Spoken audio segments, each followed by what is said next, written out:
from a certain point of view. Hello there, and welcome to episode 17 of the From a Certain Point of View podcast. I'm Josh. And I'm Adam. And we have a very news-heavy show. We have some reviews. Yeah. A lot of news this week. And like you said, we have a couple of reviews. We're going to be talking about Rise of Kylo Ren, Numero Trace. And the first new episode of Clone Wars. I'm very excited for. Yeah, definitely. And then we're going to talk about some Star Wars movies that never actually got made. And I'm kind of excited about that. Yeah, it'll be an interesting conversation for sure. Yeah. So what have you been watching and playing in Star Wars this week, Adam? My Star Wars week was mainly towards the end of the week when I was researching these Star Wars scripts and stuff. But I did read some. I had a lot of fun with it, to be honest. And I read some comics that tied into this, and read a little bit of some scripts. That was mainly my Star Wars week, and then of course Clone Wars. I watched some episodes of that. I wrapped up season 6. Nice. And watched first episode of season 7. So fantastic. What about you? What'd your Star Wars week look like? Yeah, I didn't have a very busy week in Star Wars either until about like last night. Okay. So I watched a little more Clone Wars. I watched, obviously the first episode of season 7. I'm not all the way caught up yet. I'm still getting towards the end of season 4. I also read a little bit more of the Force Collector. Okay. And so I'm really enjoying that book as I go along, and the different places that we're visiting and the different familiar things that it's connecting. Definitely enjoying that. Nice. That's pretty much been my week in Star Wars. Nice. Yeah, it was a little lighter week for me too. Yeah. But we had a poll this week. Yes, we did. You want to talk about that? Yeah. Okay. So our poll for this week was, what is your favorite season of the Clone Wars? Since we're getting into the Clone Wars and everything. And we had a tie actually for the top answer at 36%. Season 3 and season 5 both tied at 36% of the vote. Season 4 at 18% of the vote, and then season 6 at 10% of the vote. So what do you think of these results, Adam? The two that were tied were the two I was bouncing between before I chose my favorite, which I ended up going with 3, but it was like I could go either way on that. So makes sense to me. Those are two great seasons, and some of the stories in both of those seasons are just amazing. So right, I've heard really good things about season 5. I haven't gotten to it yet, but I chose season 3 because it's my favorite that I've watched so far. I really enjoyed the Lost missions in season 6, as it's referred to. Right. But I think season 3 is my favorite so far. I think there's just a lot of very interesting arcs in that season. Of course, you have the Mortis arc. You have the whole thing with the Night Sisters and Dathomir and everything. You have some stuff happening on Mandalore. I think there's just a lot of really rich and good stuff. In definitely. 3, with the mythology and everything. Yeah. So yeah, why did you choose season 3 as your favorite? Same reasons, or? Yeah, mostly. I'd probably agree with everything you said there. Season 5, especially towards the end with the stuff with Ahsoka, that always like that storyline on its own always just kind of puts it up there for me. So it was hard to bounce between those, but I just feel like season 3, some of the stuff you mentioned, just kind of gave it a little bit of an edge. So absolutely, yeah. But I did finish. I did finish rewatching season 6, which, like you said, was those lost episodes that came out on Netflix. Right. Was it around 2013 or something like that? Or somewhere around 14 maybe. There's some cool stuff in that too, especially with Yoda. When Yoda starts learning more about the Force after he encounters Qui-Gon, and I love those like 3 episodes with him learning more about his dark side. Confronting Darth Bane, and really cool stuff. And like I said before, I love the stuff with like the clones and everything, and the Yeah, whole, yeah. the chip thing, and we know what's And going to all the happen with Order Order Sixes, 66 and right? everything. So yeah, there's definitely some good stuff in there. Yeah. So yeah, Clone Wars poll. This week we'll be throwing up another poll. My Well, feeling on this poll. we won't be throwing up anything, but we'll be. I thought yeah, I'm not going to be throwing it up, but I'll put it out there for everybody to That's vote. fair. That's fair. Yeah. No, I was thinking, maybe, since we have one of our news pieces this week is the anticipated release of The Rise of Skywalker on Blu-ray, and I Yeah. was thinking about throwing a poll out there of how will you Oh, that's a good consume The idea. Rise of Skywalker? Are you gonna That's a you good gonna wait idea. for the box set, or are you gonna get the digital copy, or are you gonna get the Blu-ray? That type of thing, or wait for Disney Plus. So I think that'll might be our poll for this week. Yeah. I like to somehow tie it into something we talked about on the podcast, if possible. Yeah, for sure. So, Adam, you kind of already told us what's coming up this week on the Yeah, show. Did you want to and add anything else to that? no, I think we'll just jump Okay. into news because there's a lot of news to talk about. So, All right, let's dive into the news.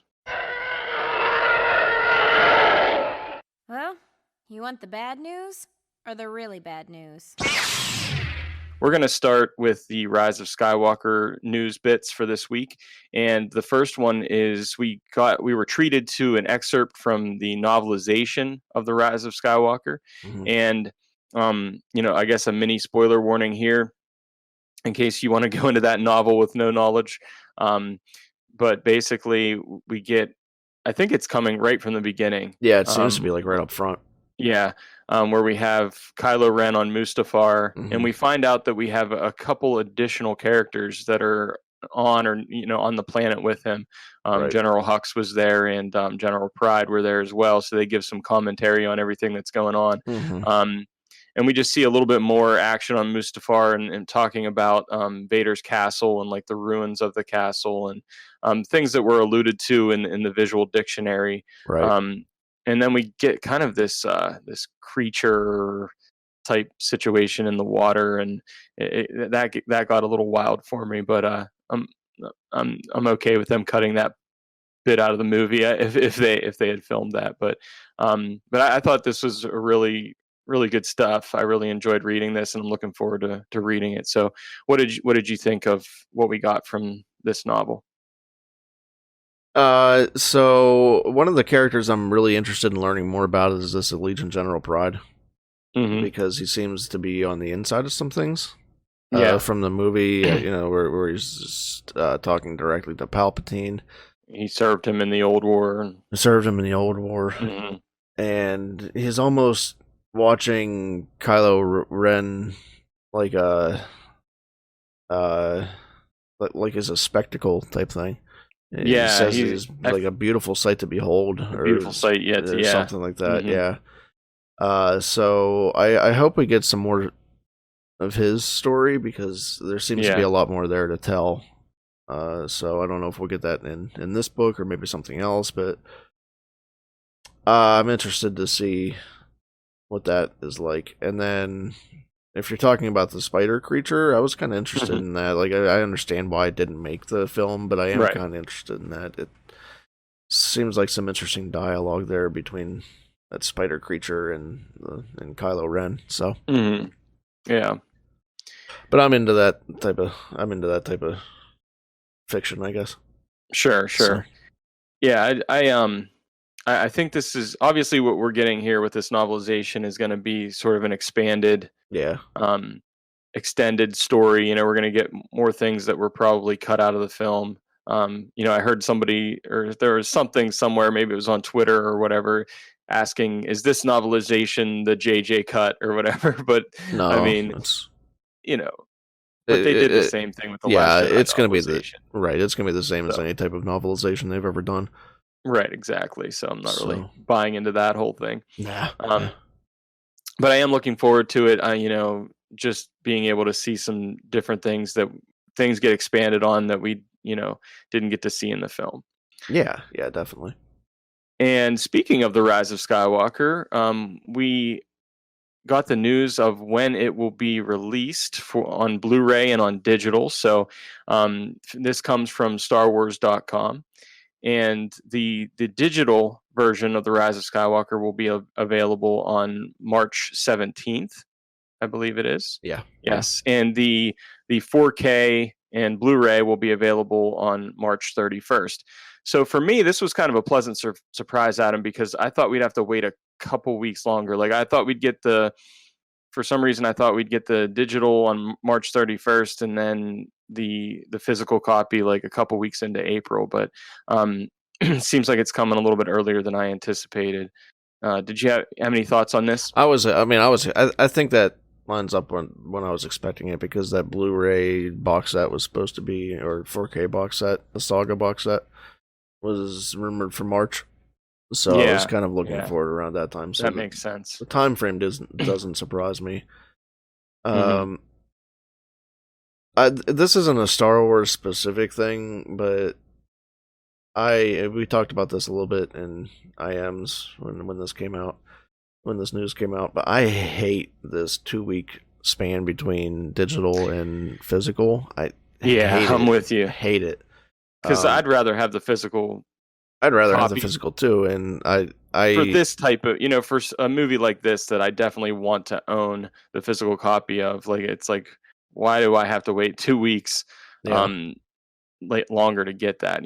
Like I know they're trying to push digital because obviously, from their standpoint, I get that, because they they're charging about the same price for a digital copy of the movie as a physical copy, and then they don't have to pay for printing the discs and making the cases and making the sleeves and shipping to stores and splitting profit between the stores and them. So I'm sure there's a lot of cost associated with that. Yeah, like I get that, but 2 weeks is just like bordering on excessive, I think. Yeah, I think 1 week would be more reasonable. You don't even see that in games. Like, with games, even when you pre-order, it's like a 3-day separation there. Yeah, it might be a week, or there might be some weird ones that are like platform exclusive for a little bit, but it's never like a just standard 2-week wait period, and I hate that. Right, I'm with you. So. One thing I will say is, if it's not a movie that you definitely want to own the physical copy of, if it was a different movie, let's say, let's just say, I don't know, Frozen 2 or something, and you wanted to own it, but you didn't have to have the physical copy. If you go to like, if anybody out there has an Apple TV, Apple sells 4K digital movies for $20, and Vudu, I think, does probably this. It's around there. So you can get a good deal on those digital versions if it's not something you have to own physically. But I think for The Rise of Skywalker, that's one that I definitely want to get. Another problem with digital now that Disney Plus is here is that in however many months, it's just going to be like, if you can wait. Like, why would I need to buy this digital when I'm going to get the digital with my subscription in what is it, 4 or 6 months or whatever they decide to do? Certainly a valid point. It just seems like, I don't know. Yeah, I mean, for me, like, I'm not going to be able to wait that long, so I'm going to have to own some version of this movie when it comes out. You know what I mean? So thinking about our poll for this week, Adam, what would your vote be? Are you going to get the digital version? Are you going to get the physical version? Are you going to wait for the box? Are you going to get the box set? Are you going to, wait for I Disney want the Plus? box set. Yeah. But I might just for cost reasons just settle with the physical for right now and pass on the digital until Disney Plus rolls around with including it in their content library. So sure, I'm thinking about picking up the digital copy and then waiting till I can afford the box set at some point, and then I'll have it. I'll be over at your house to watch it then. Yeah, absolutely. I will host maybe on the viewing 17th. party. Yeah. So moving on to our last piece of news on The Rise of Skywalker for this week, we have Dave Filoni, who was speaking about Ahsoka Tano's appearance in The Rise of Skywalker via her voice through the Force. And, I guess a lot of people were kind of questioning, does this mean Ahsoka's dead? for sure, because at this point in the timeline, because she's speaking to Rey and maybe she's a Force ghost or something like that. And Dave Filoni responded with something that I thought was hilarious. This is interesting. Like, I never really thought about it the way he said. Like, right, I absolutely thought that she was dead. Yeah, sure. I mean, I could see anybody thinking that, but I thought it was funny how he says, "Oh yeah." I have to wonder with Star Wars fans. He says they seem to watch the movies, but they don't take all the lessons. They deal a lot in absolutes, which is very much a Sith thing. He's not wrong. This is so true. He's not wrong. No, he's not. I mean, and we watch these movies and we love the lessons they give, but we don't take them in. Often we go to the dark side. We want to deal in these absolutes, and I just loved his comment there, kind of calling that out a little bit. And he's saying that there's no absoluteness that these people are dead. I mean, some of them we know are dead, but it doesn't mean Ahsoka necessarily was. I like how he called out Empire Strikes Back about how Vader speaks to Luke through the Force. Yeah. At the end of that movie. Right, that's a good point. So you can speak through the Force while still being alive. So this doesn't mean Ahsoka's dead at this point, but and like I did the math before the movie came out, and she would probably be like in her 70s or 80s. I forget what number I actually came out to, but it's very, very possible that she could be alive. Yeah, so she'd be pretty old at that point. So, but he goes on to talk about how if it has any implications to what he's doing with the character, and he says, I just thought it was a really fun thing. It doesn't really have those implications, but I think that we're definitely going to see more of Ahsoka's story. Oh, yeah. In this possible sequel to the Rebels series that we're going to hopefully get. Yeah, I hope that. And I think we're gonna see more of Ahsoka, which I'm very excited for. Yeah, for sure. It's just definitely morphed into one of my favorite characters as the Clone Wars went on, and then cemented that with Rebels. So, absolutely, I would love at some point even to see a live action version of the character. Oh man, I've been my nerd self would just implode if that ever happened. I know, like, I forget how to say her name, Rosario Dawson. Maybe she really wants to play the character. If anybody's familiar with Daredevil and some of those Marvel shows on Netflix, she was in some of those. So I'd like to see that. But yeah, do you want to take us into our comics portion? Yeah. So speaking of Rise of Skywalker and comics, like has happened with other films in the past, pretty much all of the other films in the past.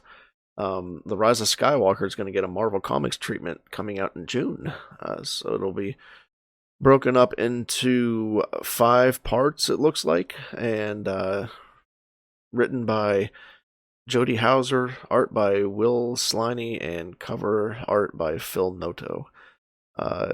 And it seems like it's probably going to include some of the cutscenes that we might be getting in the novelization as well, because it's going to be revealing... it's going to include unrevealed stories. So that's cool. I might have to check this one out. Adam, you probably know this. I don't read a whole lot of comics. I mean, but this one might be one I need to look at. So. Yeah, it might be fun. Like I've checked out some of the other comic adaptations, and they're fun. They're always fun to check out, just like the novelizations I think are. So, moving on, but staying within comics, Star Wars number 6. We got kind of a teaser at the cover from Marvel themselves this week. Yeah, that was very interesting. And it shows Luke in his orange flight suit, and kind of surrounded in the background. We kind of have some mountains and some lightning, some kind of a moody shot with some ocean spray in the bottom. But he's holding a lightsaber, and it's not his lightsaber that we know of, and it's not his one from Jedi. It's yellow. Right. So what do you think has happened in there, Josh? I don't know. I gotta tell you a little story. Last night, my wife and I were watching This Is Us, and in one of the scenes, the character Toby was playing with his son, and he was showing him his Star Wars action figures, and he had a Luke Skywalker action figure, but it had a yellow lightsaber. And Brittany was like, "Why does he have a yellow lightsaber?" And I was like, "I don't know, but look at the cover of this comic. I don't know if there's any connection there, or if there was an action figure of Luke made at some point that had a yellow lightsaber. I don't know." Yeah, that's a good question. I don't know. I mean, but just one knowing thing where we're at with that series right now is, we're between episodes 5 and 6, and in the last issue, we're talking about Luke's lost lightsaber on Bespin, which might not be lost. So, it seems like he hasn't made his new lightsaber yet. I don't know if maybe he's kind of searching for a replacement, or searching for some clues on how to make a lightsaber, or maybe looking for a kyber crystal or something like that, and maybe this is something he finds along the way. Yeah, it'll be interesting to see what's going on here. Or maybe a vision. I don't know. Yeah.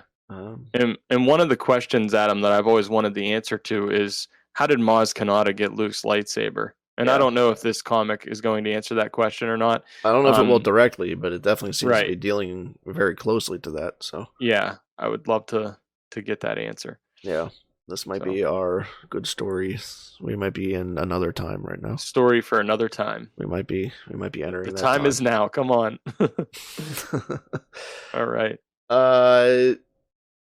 And speaking of kind of sequel trilogy era, we're getting our first post Rise of Skywalker story in comic form, and that's going to be with the Star Wars Adventures line of comics. Those are the ones from IDW, not Marvel, and those are usually more based for a younger audience. So I don't think we're going to get any like major story plots, but major story points or anything like that. Sure. But we're going to be getting some type of post Rise of Skywalker story from IDW soon, and it seems like it's like immediately. This is going to be like immediately after the battle on Exegol. Right. And it's the sense I got from this one, Adam, was that we're going to have like Rey, Finn, and Poe, but it's the First Order is still out there, kind of. I mean, they're just like, I guess, the Empire at the end of Return of the Jedi. They weren't completely instantly wiped out. They still have to deal with some of that fallout. So, I was wondering how long it would be before we got any post Episode 9 stories, and it seems like not long at all. It's going to be May 2020. Yeah, so it makes you wonder, how much they're going to do in the future post Episode 9, even involving those characters, whether it's whatever form of media that takes. Sure, right. Yeah.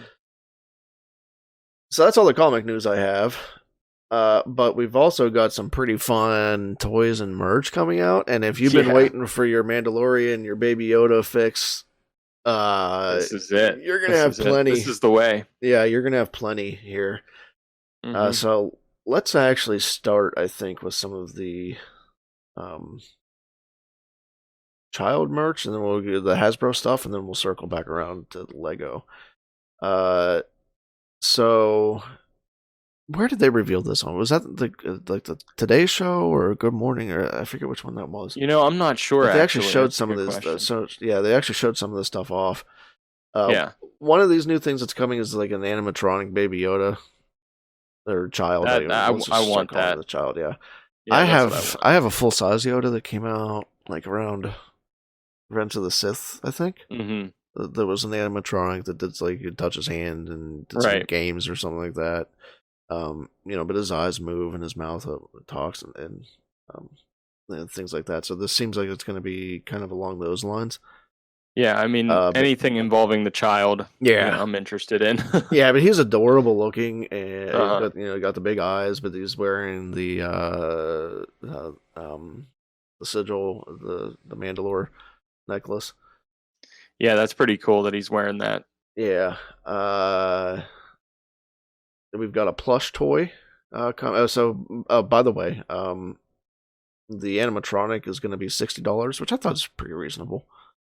Yeah, that's actually not bad. Yeah, I was thinking it'd be more than that. Yep, that's reasonable. You're gonna need a couple AAA batteries, but they actually are included, so that's cool. Nice. Batteries are included. Yeah, how about that? We've got a talking plush toy, which is coming out. I don't know if is there dates on these. Spring 2020. Yeah, well, Brittany, And if then you're the listening, animatronic is actually fall 2020, so you got a little time to wait on that. But your plush is coming out spring. I'm hoping my wife's listening to this at some point and knows that how desperately I need some form of the child in my house. He needs it, Brittany. It's a need, not a want. Right. So this is a 7.5-inch talking plush with character sounds, and it comes with accessories also. Nice. That's going to be $25. Mm-hmm. We've also got a Black Series child figure. That's awesome. Yeah, and if you're not familiar, I love the Black Series figures. If you're not familiar with the Black Series, they're very high quality, like figures and vehicles and pretty much anything actually. Like, just the detail and how close it looks to the real thing. It's just amazing. Yeah. So this is also spring 2020, and it's going to be $10, $9.99. Comes some good prices here, Adam. Yeah. It's a 1.12-inch collectible action figure. It's barely over an inch big, but it comes with the soup bowl.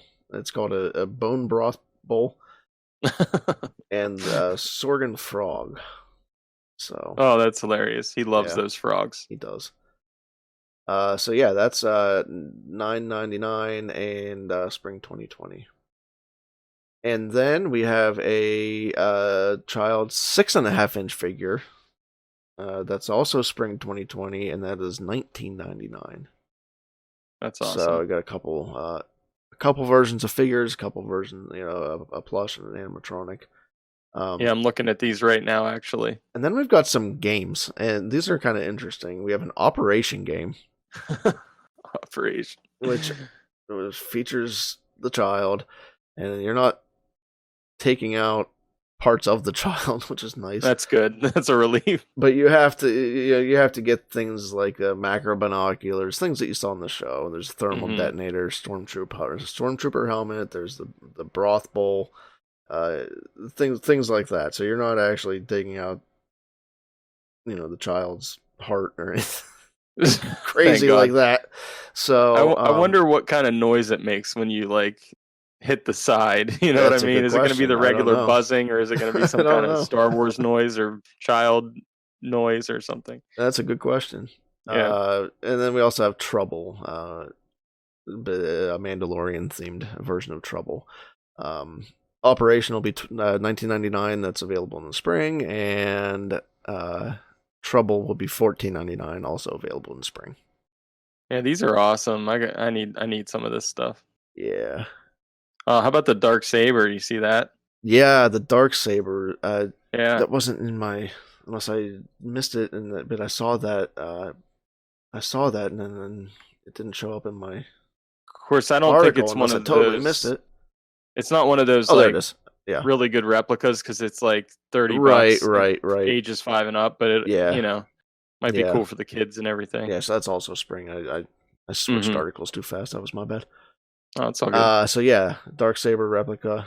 That one's gonna need AAA batteries also included. So yeah, it's not like one of those Force Effects lightsabers. Not one of those ultra detailed ones like you said. So there's also a Galaxy of Adventures, a 5-inch Ahsoka Tano figure coming in spring for $9.99. Featuring 2 blue lightsabers and swipe action.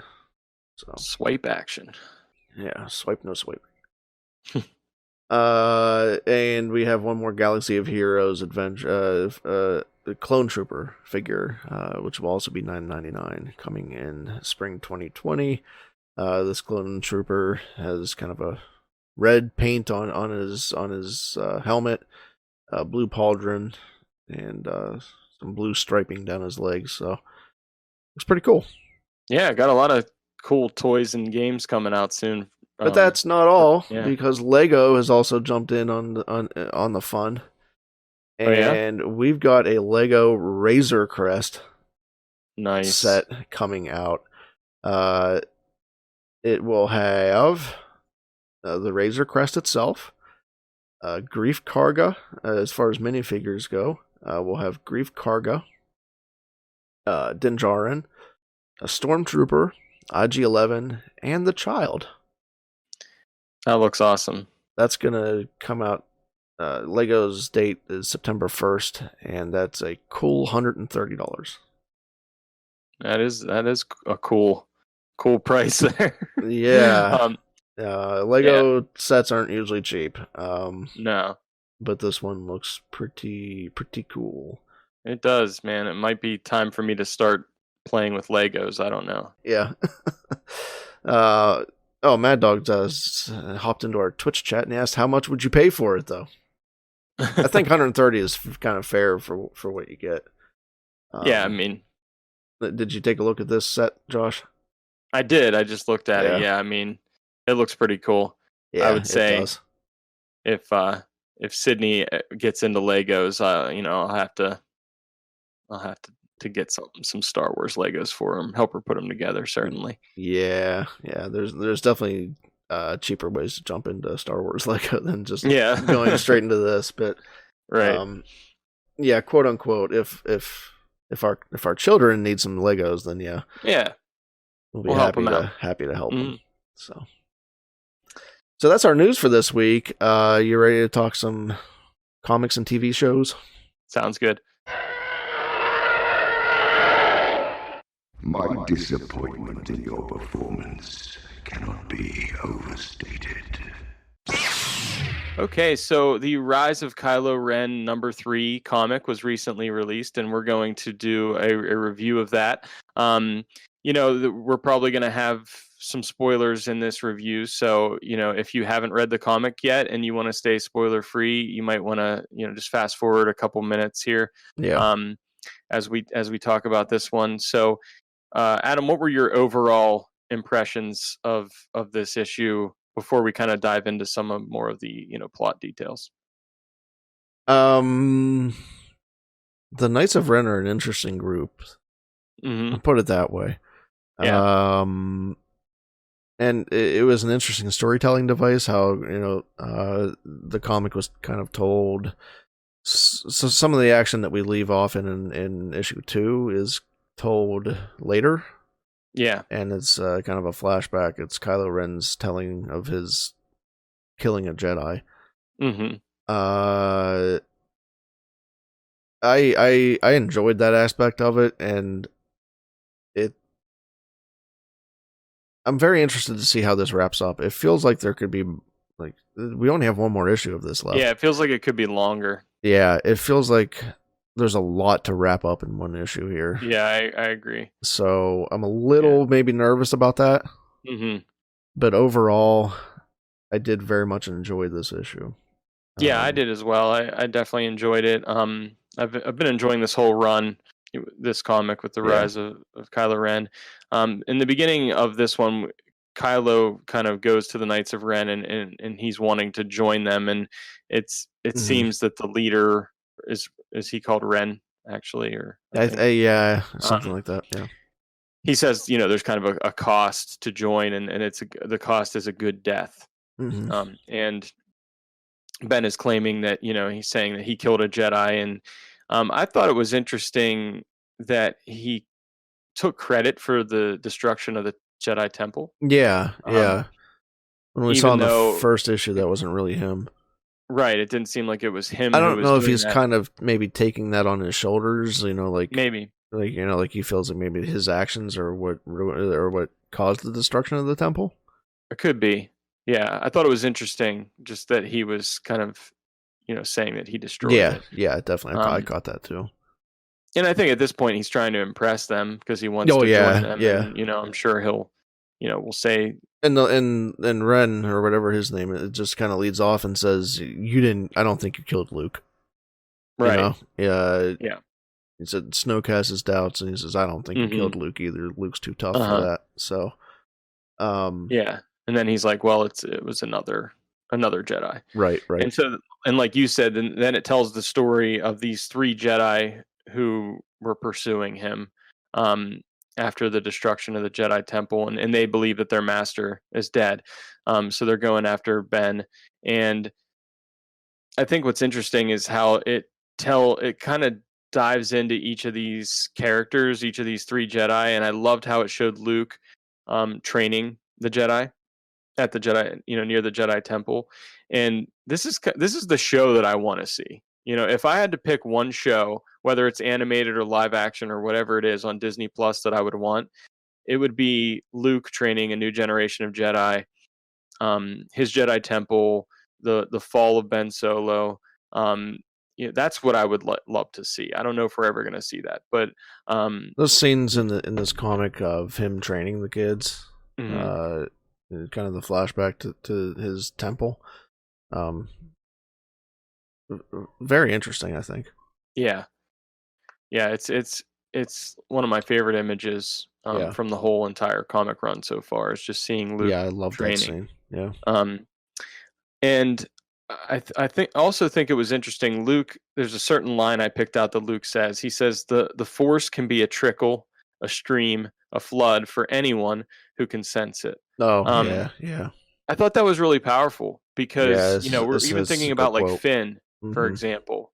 For him at this point, even the Rey. Force is just a trickle, right. or a stream. For Rey, it's kind of a flood, Yeah. So just this idea that But then he goes on, and I don't know if you were talking about that. He goes on and kind of compares the Force ability to being an open door. Yeah. For some people the door starts out a little more closed. And then opens over time. Right. And exactly. Some of them just kind of start with an open door. Mm-hmm. It's very interesting, I think. It's a way to look at that, which I loved. I loved that idea. I loved it too. I love anything that like kind of deepens the mythology of the Force. Like that's my bread and butter in Star Wars. And so I love that whole notion of how the Force can move through people in different ways based on, just how open they are to it. Right. Right. And so then we finally see Ben, who Force pushes Vo off of the cliff, and it seemed like he immediately felt regret for that. He kind of says no. And it seemed to me that he was trying to actually save Vo. To me, did it seem that way to you? When it seems like he's trying to use the Force to hold her up, but then this other character, Hennix, comes up and like throws the lightsaber at him. Yeah, kind of like. So there's still some redeeming things about Ben, Yeah, right. He's not lost at this point, but he's fighting some pretty heavy darkness because he is the one that pushes her off that ledge. Yeah. But then like immediately he changes his mind and tries to save her, but yeah. So again, kind of like in the first issue, like we as an audience see that he's not lost at this point. Mm-hmm. But everyone else's perspective of him is that he is lost. And because the three Jedi, I think it's Vo, Hennix, and Ty. Yeah, they all are calling him like murderer and everything, and they're convinced that he's completely dark and everything. So and that's interesting too, because that's like to a point, it's almost saying like everyone else's perspectives of him are what pushes him farther down that path. Absolutely. I mean, it's like, this is what he even asked. Right. Murder, that's what you want me to be. That's what I'll become, basically, So, so it's not like these are his choices that he's consciously making the whole way through. And I mean, partly they are. Yeah. But really what is really pushing him farther down that path is everyone else's judgments of him. Mm-hmm. Absolutely. And I think it just adds more to his redemption that we get in episode 9. What I feel is a very beautiful moment in the film of redemption, and this just kind of makes that even more believable, and you understand it more. So definitely enjoying this. And at the end of this this issue, we see Ben in starting to kind of join the Knights of Ren. He gets a new outfit, and the next issue is kind of teased with the crossguard lightsaber. So, maybe we're going to see how he ended up getting that, and I think ultimately, and I don't even know if he's claimed this good death yet. I think ultimately he's going to kill the current leader. That seems to be and what's then going to become happen. the leader, of the Knights. Because if they flat out say that it's a death, but it's not good enough. Right. His story of killing Hennix. It was Hennix. Mm-hmm. Yeah. Mm-hmm. And they flat out say that death wasn't enough for them. So Right. I think we're going to see what his good death is, and I think you're right. I think it's going to be him killing the leader. Yeah, that would be my prediction. Mm-hmm. All right. Well, let's move on to our review of Clone Wars Season 7, Episode 1. Adam, do you want to take the lead on this one? Sure. So I've been waiting for this for a long time, like a lot of people have been. Yeah. And we saw leading into this some teaser footage. We got a little bit of footage of what ended up taking the name of the first episode, the Bad Batch. Mm-hmm. The Bad Batch is a group of clones that didn't turn out like the rest. So yeah, I love the Bad Batch, man. I think they have like Suicide Squad vibes for me. Yeah, that's a good comparison. Yeah, I liked how each of them had their own kind of uniqueness, but also their own sort of strengths. Because we had Tech, Wrecker, Crosshair, and Hunter. And they all feel very unique, because typically even the clones that we normally see, they have uniqueness as well, but they they all kind of look alike. They might have different hairstyles, different things like that, but the Bad These Batch are was very really set different. apart. Yeah. Yeah. And you'll have to help me with names because I haven't got names down yet, but Yeah. Tech is the one that's a little skinnier, but he's very tech savvy. Yeah. The bigger one though, I can't think of his name. Bigger one's Wrecker. Okay, great. Yeah. He's like the beast that can lift up ships and stuff. Right. But like you were saying, very different body types than what we're used to seeing. So this is kind of like the rejects, I guess. Yeah. But each again with their very own unique set of skills. Mm-hmm. So I really like that about the episode. So this episode is mainly dealing with a little battle here, and some interesting stuff at the beginning because we find out that the droids are using an algorithm to kind of predict what the clones, what the Republic's next move will be, and to counteract that. So we have it's Admiral Trench, I believe. The I spider, think so. yeah. It's either General or Admiral. I think it's Admiral. Yeah. Who's kind of pulling the strings behind this whole thing, and the clones Rex actually comes up with this idea to infiltrate the separatists and kind of deal with this algorithm so that they can make some more progress in the war.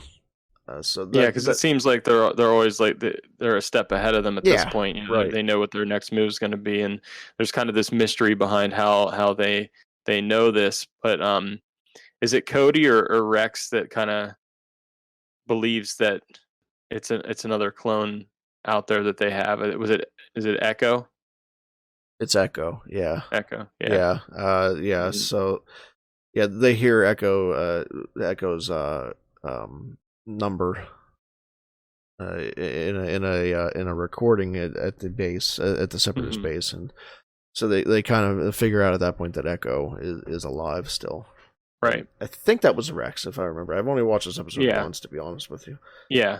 It's really fresh for me. I just watched it late last night and okay wrote a few things down, but I loved the infiltration scene. I thought there was a lot of cool action in this scene. There's a lot of good action. Yeah, there's a lot of good action in this episode overall, but that infiltration scene with the outpost, and then later with it's not a base, I forget what they call it, like a tech center or something like that.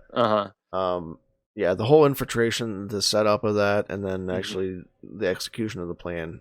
Really good action sequences in this.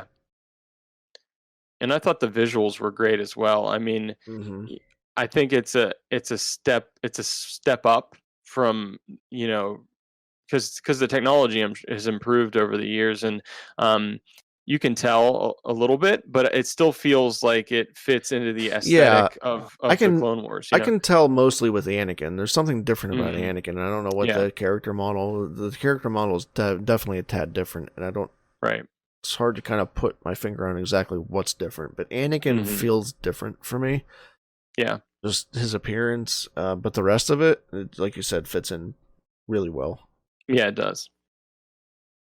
So yeah, the episode really kind of ends with that reveal that Echo could still be alive, and Echo was a friend of Rex's that died in season 3, Right. I think. Right? You're watching you've watched that more recently than I have. I think it was season 3 somewhere. Yeah, I'm pretty sure. Yeah. Yeah. So yeah, that's kind of our cliffhanger. This is going to be like. It seems like this is going to be like maybe a 2-parter or something like that. Yeah, at least a 2-parter. An arc within. Yeah. The final season. Here. Finding out, if Echo actually is alive, and where Echo is. So.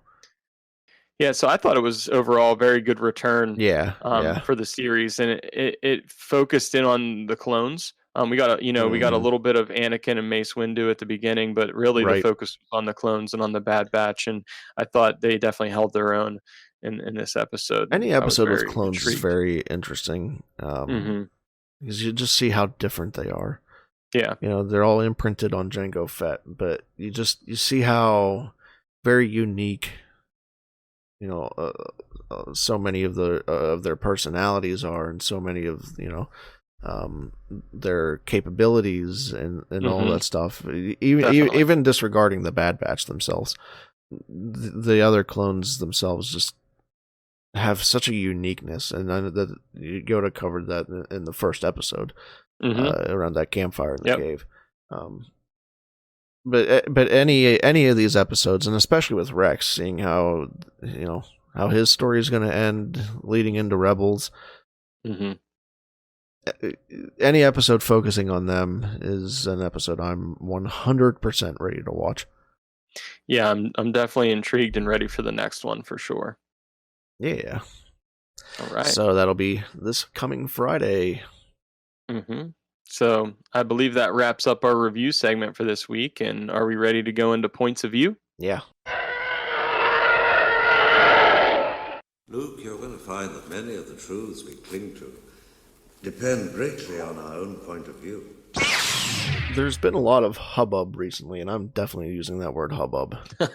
I saw that word in the show notes. You don't get to use hubbub a lot. We're going to use hubbub. Yeah, that's a great word. But there has been a lot of that recently about Star Wars scripts that didn't make it to the big screen. Namely, I'm definitely thinking about Colin Trevorrow's Duel of the Fates here.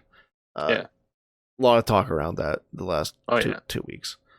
So I've started reading through that script, and I've checked out some summaries on the story, and it's definitely interesting. Like, I'm definitely finding some interesting points in here. But mainly what it got me thinking about is Star Wars movies that never got made. Because this is far from the only time that this has ever happened with Star Wars. I think it's actually quite common. It's very common, yeah. Not only in Star Wars, but everywhere, in any movie franchise. I mean, you're going to have versions of the story that were, and then they get changed, and certainly. But it's interesting. Star Wars is often under that microscope. So yeah. So I wanted to talk about Duel of the Fates, but I don't want to cover it in kind of how it's been covered so far, because a lot of it's just been compared to Rise of Skywalker, what we ended up getting, which one was better, which that type of stuff, and I think that's beside the point. What Josh and I want to do this week is just kind of take a look at some of Star Wars scripts that just never really panned out, what we could have gotten, and some of those lost ideas. So to kick things off, we'll start.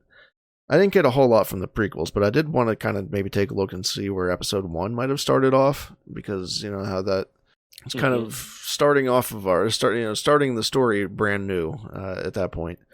and see where maybe some of those ideas were. So first of all, it wasn't titled The Phantom Menace the whole way through, which is also common with some of these movies. But it actually was called Episode 1, The Beginning. Oh. That's interesting. So I didn't know that. Right up front, yep. And it was actually focused more on Obi-Wan's story. Qui-Gon wasn't a character. But Obi-Wan, and another thing that I kind of wanted to point out as we go along here is how many of these different names keep popping up. And so what I mean by that is that, you know, Obi-Wan is actually the one that finds Anakin in some of these early versions of the script. But it was actually supposed to focus on Obi-Wan's adventures on Utapau. Oh, Utapau. Utapau. Okay. Keep that name in mind, because I feel like George Lucas just at some point wanted to use, kind of like me with Hubbub. Yeah, he wanted to use that word. Utapau. And so it keeps coming up. Yeah. So, but yeah, Episode 1 was actually supposed to even focus on the origin of the Jedi Knights. Kind of get into more of the history there. So, moving from that, like I said, I didn't have a whole lot of the prequels, but I thought some of those Episode 1 points were interesting. Yeah, can I say something about that real quick, Adam? Yeah, go for it, of course. If there's one thing that I would change about the prequels, I always felt that I thought Obi-Wan should have been the main protagonist. And not that he's not a main protagonist, but the main protagonist. And I actually would have loved to have seen Anakin's character start at an older age. You know, maybe in his late teens or early 20s or something like that, and seeing their relationship and how it changes and just seeing his turn to the dark side maybe happen in a little bit of a different way. But sure. So just the idea that it was really about Obi-Wan intrigues me, because I think, you almost got that. Yeah. I almost got that. But yeah, that's just kind of a little side note of what I always kind of would have liked to have seen out of the prequels. But I actually spent a lot of time yesterday and this morning reading up on The Star Wars, which was one of George's earlier ideas for Star Wars as a whole. But that actually got remade into a Dark Horse comic in 2013, which is available to read on Marvel Unlimited. If anyone wants to check that out, you can see it's an 8-issue series called The Star Wars. Nice. And it follows the adventures of Jedi Kane Starkiller and his son, who is Anakin, and that's spelled a little differently. It's Annikin, Starkiller. They live on the 4th moon of Utapau. Interesting stuff. Kane is Anakin's father. They have he has another son called Deke, Deek. Deke is killed by a Sith, and kind of looks like the bottom half of Vader's mask with these kind of like horn type things coming out of the bottom. So kind of like a more primal version of what ended up being Vader's suit. That sends them it sends Kane and Anakin on an adventure back to Aquilea, I believe is how they pronounce that. It's Aquilea, where Aquilea is. Let's go with Aquilea. Yeah. It's kind of like the last holdout against an empire. Their kind of resistance almost is led by a General Luke Skywalker, who is an older version of Luke at this point. He's probably in his like 60s, 70s, gray hair, beard, but he is a general. He is a Jedi. Darth Vader is a general, and he's not. He doesn't have the mask or anything like that. He has kind of like a scarred face with a red eye.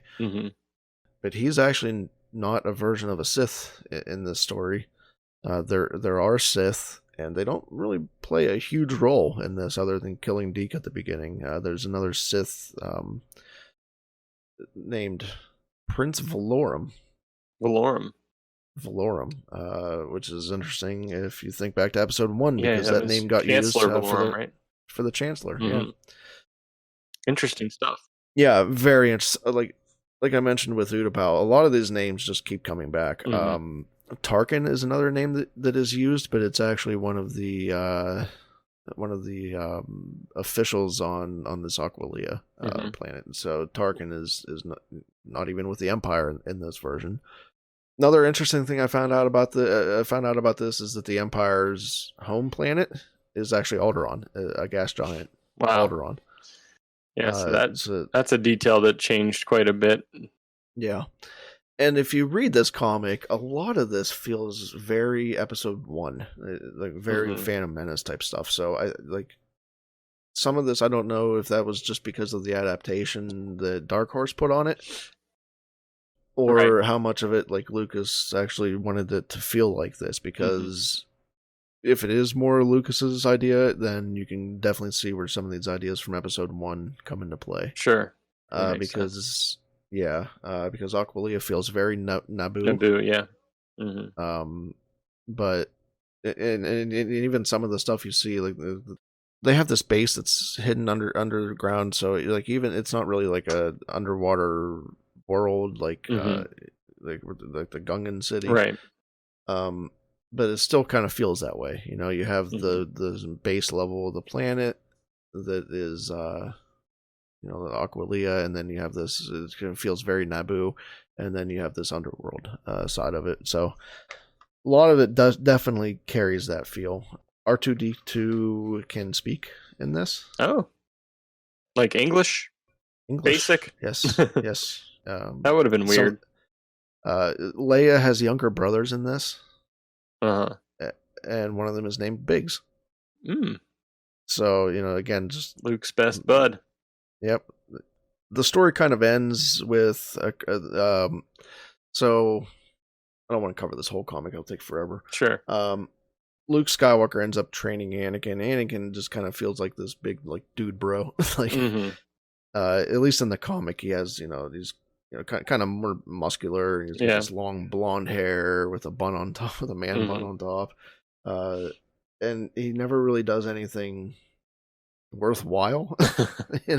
Yeah, he's just kind of there. He's just this big oaf, and Skywalker's yelling at him all the time, but eventually Skywalker's just saying, hey, you're doing really great. Like, you're a Jedi now. So a lot of the dialogue in this is very rough. Very rough. I think I'm kind of happy with the Star Wars that we got. Yeah, for sure. But the idea here is that the Empire is trying to take over Aquilia. That's their last holdout before they have complete control over the galaxy. But to do that, they need to capture the princess. Why? I don't know. Yeah, just because. If you're an Empire and you're going to capture Aquilia, just do it. Yeah. And you don't need the princess right. to validate that. So Skywalker's protecting Princess Leia. They end up they're on a ship, and they go through an asteroid field even. So a lot of these things that we see in episodes 5 and 6 are here also. Right. But they end up crash landing on Yavin, which is the home of the Wookiees. Oh. In this story. They meet up with Owen and Beru Lars, who live on Yavin, before going through this whole final battle and all this stuff. It ends up that the Empire is defeated. They blow up a giant space station. Well, there you go. You got to have that. With even with almost like a trench run type thing. A lot of you just see a lot of these ideas get reused, not just names, ideas. It sounds places. like a lot of the names, the places, the events just kind of got reorganized and everything. Sure. And some of them even used much later in the prequels, not used in the original trilogy. Yeah. I'm surprised he saved that Utapau one and didn't use it in the original trilogy now that he just shows up so much. It's weird. He just never named one of those planets in the original trilogy just Utapau. Like, this is Utapau. I want this to be Utapau. Right. And then it didn't happen until episode 3. Mm-hmm. Yeah, it's like you feel like in like 2003 or whenever they're filming this, George is saying this planet has to be Utapau. It has to be. We got to use it. This is my last chance. Yeah. It's going to be Utapau.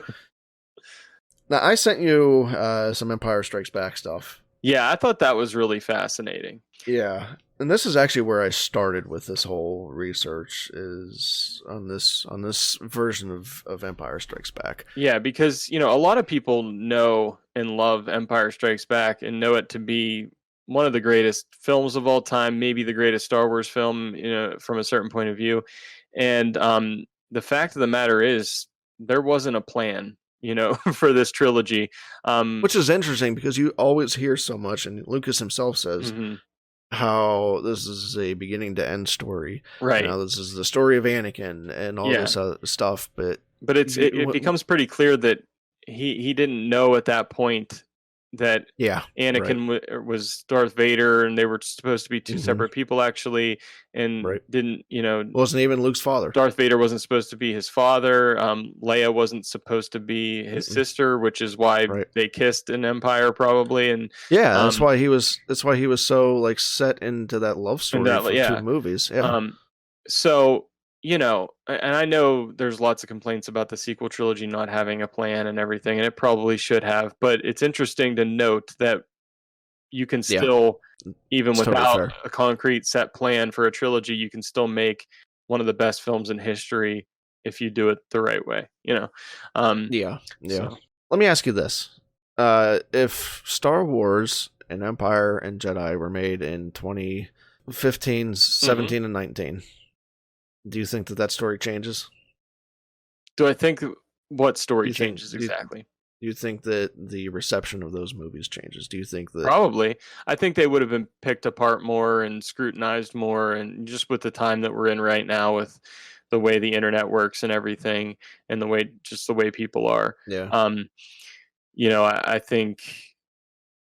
think they would probably still be loved by a lot of people, but I think that there would have been a lot of, just like what's happening with the sequel trilogy, just the picking apart of everything,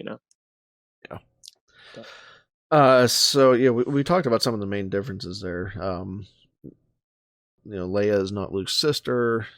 Her name is actually Nelith. Luke's sister is Nelith in this original script, which was written by Lee Brackett, who was she did a lot of writing in the 50s to 70s. Like, she did a lot of sci-fi writing, and then Lucas found out that she'd done screenplays. She'd actually done screenplays for like 20 or 30 years up to that point. But she turned in an episode. She turned in her first draft of the script because Lucas has said that he just doesn't like writing. So he turned to her to write it. But she actually got sick and she passed away from cancer in 1978. Only a few weeks after she turned in this version of the script. Right. And it's interesting because Lucas has done some interviews and he said he really didn't like this version of the script, but so many of these points that she wrote made it into the final film. Yeah. She does write this opening battle on an ice planet, which is not named Hoth. The Empire's role is a little bit less in this movie. And they don't even show up for a while into the script. So, and they're not even the ones that drive the rebels off of Hoth. The ice monsters, which we ended up with like one of them, Wampas. There's a lot of them in this, and they're almost like these like mythical things because they can kind of disappear in a puff of smoke, and just very fantasy, I guess. Yeah. Like we said, so many of these things stayed the same. Luke ends up on Dagobah to be trained by an old Jedi Master who wasn't named Yoda. It was actually named Minch. Minch, yeah. I like Yoda. I like Yoda too. I think I prefer Yoda. Yeah, for sure. I definitely prefer Yoda. So like that stuff stays the same, but Han actually has a very powerful stepfather in this version of the script, his stepfather was kind of described as the most powerful man in the universe, next only to the Emperor himself. And kind of one of the main points, kind of one of the main story points at the end of the movie is that they have to maybe try to convince him to join the rebellion. So yeah, they Han and I believe Leia leave to try to convince his stepfather to join them, join their cause. So Lando is in this version, but his name is different. Like his last name's different, or his something? last name is different. Yeah, it's like Kadar, I believe, or something like that. Something like that, yeah. And he's actually, get this, he's actually a leftover clone. Oh, I didn't get to that part. I didn't see that part. Yeah. Yeah, and he's like the last of his kind, almost. Like that's interesting. Most of the clones have died. He's almost like Rex. Yeah. So most of the clones have died at this point. And he says he's more lonely now than ever before. Yeah. So he's just kind of this like loner at the end, and he still lives on. Well, he actually lives on the ground on Bespin, and then he built his own city in the clouds. Okay. Which is called something different. I believe it's the orbital city or something like that. So the cloud city. But yeah, some very interesting stuff there with Lando. Lando sounds like a pretty cool character. Not that he's not right in what we got, but I remember reading this, and one of the paraphrase this quote, but he said that living as a clone and seeing his face on so many people gave him like this sense of oneness, like he had other people that he connected to in the galaxy. And then as he's lived longer, he doesn't see those faces anymore, and he feels more alone than he ever has. Right. It's really cool, like a really deep stuff there. Yeah, that's an interesting concept. That it's interesting how some of these ideas didn't get used in the film, but they kind of come back around in a way, when you're talking about Rex and that type of thing. And I think with Lucasfilm and with Disney overall, no story is ever really dead. You can use ideas that have been generated, later on in different ways. Yeah, and I think that Filoni's work with Lucas kind of helped him.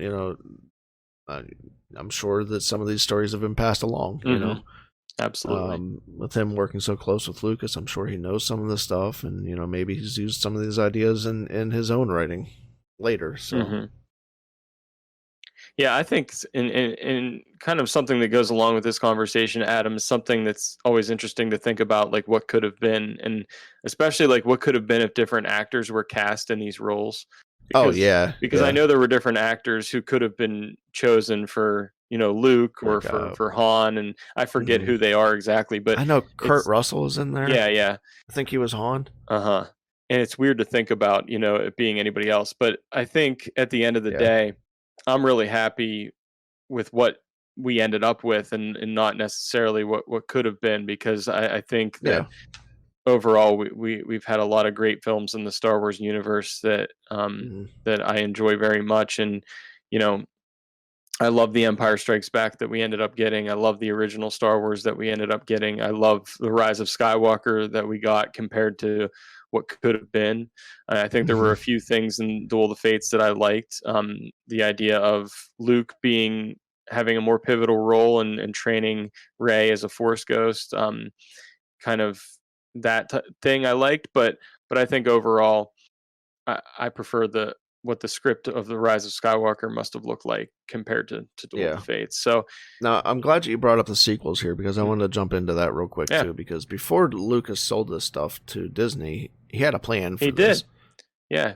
And his plan, it's interesting because some of it feels like what we got little bit. Because he had the idea of Luke being secluded on an island and training a young Jedi who I think maybe even was going to be female, possibly. There were two. There was a Jedi named Kira. Kira. Who is kind of described as a loner, hothead, gear-headed badass. The other teen is referred to as Sam and mostly appears with a blaster, which may indicate that he doesn't have force powers of his own. Right. So, definitely see what we got there with Rey. some of that almost sounds like Poe and maybe a little bit of Finn, with being a hothead and that type of Finn's kind of a loner. Yep. So I also wanted to say this because if you're out there thinking that George Lucas should have done these movies, you would have very likely gotten a lot more midichlorian talk. Yeah, he really wanted to dive into that. Yeah, he was very much intending to dive more into like the midichlorians and the like kind of the microscopic life forms and the wills. I think the wills, yeah. Which could have been interesting for some people, but I wouldn't have minded that. I feel like I'm like one of the few that is okay with midichlorian talk, and I don't mind it. Yeah, I don't mind it either, but I think I don't know if I actually like how it brings a scientific look at the Force. Yeah, but hey, I know I'm probably pretty much alone in that. I think there's a lot of people that just kind of like the idea of the Force being more mystical. Yeah, I guess than explained scientifically, but I don't mind the midichlorians as much as some people do. Yeah, I really don't. Sure. Yeah. But I just feel like there's a lot of people who might not have it might not have been well received. No, and even he has said that. Like even Lucas has said that. Like I remember back when Episode 7 came out, and he said, this is the movie the fans wanted. Right. Yeah, he's like, this is what they're making the movie for the fans, and he was making it because his intention was to make it how he wanted to make it. He has flat out said that he didn't think that his versions would have been received well. Right. Like he said, just like the prequels weren't. Yeah. So the fans out there, be careful what you wish for, or what you want, because it might not have turned out as well as it did. So yeah. I just wanted to touch on that real quick because it's interesting to see what George would have done and how some of his ideas were used. These versions of scripts go by the wayside for a reason sometimes. Yeah, I mean, there's a reason that we end up getting the version that we get. Could be because the story is not as engaging. It could be because it doesn't work as well from a marketing standpoint. There's all kinds of reasons that these movies go by the wayside. Just because I think one of the themes that we found out here, looking at these scripts, is that these ideas don't, like you said, they don't die. These ideas can be used in later stories. We might get something like that. Yeah. We might even get a comic like the Star Wars. Where one day we might get some comic publisher that puts out the Duel of the Fates. Yeah, or we George might get that Lucas's version of what was going to be told. Yeah, and it might not be canon at that point, but you might get to see that story come alive somehow. You never know. These things happen, and it's really cool just to kind of take a step back and look at these alternate stories that never actually materialized, just to see these ideas in progress and see how we ended up with what we got. And that's kind of how I ended up looking at Duel of the Fates. It's interesting to see how that story came along and how we got some of the points in Rise of Skywalker that we got, because some of those ideas carried over. Oh yeah, absolutely. Yes, overall I am happy with everything that we got, and even in the Disney era, there's so many movies that have come out in this era that I love and adore. So I'm definitely on the side of being happy and appreciative of what we got, and that we're getting more Star Wars for years to come. So yes, but it's always interesting to look at what could have been. It is. All right. That was a half an hour talk, Josh. Yes, it was. Let's wrap this up for the week. I'm just glad you're here. At the end. Okay, well, that about wraps up episode 17. It's been a little bit of a long one, but we do have... but a good one. Yeah, I hope so. We do have some Trivia results. Josh, you have an answer for us, and I have a winner. Yeah, I'll give you the question and answer. The question was, what was the name that Kanan Jarrus was born with? And the answer was Caleb Doom. Yeah. The winner comes from Twitter, and that is going to be, I'm going to mispronounce this first part, but we'll try. Mullenlabe_480, Nick. So congratulations. You won it was the Purge Trooper pin, right? Purge Trooper pin, that's right, from Nice. Jedi Fallen Order. Congratulations. We'll be sending that out as soon as we get your information. Yeah, I'll be reaching out to you on Twitter to get your address, but congratulations on that. And just to wrap everything up, thank you again for tuning in. We hope you had a blast listening to the podcast this week. Remember to subscribe on your favorite podcatcher. We are out on a bunch of them now. And if you happen to listen on iTunes or even just have iTunes installed on your computer, leave us a review if you enjoy what you're listening to.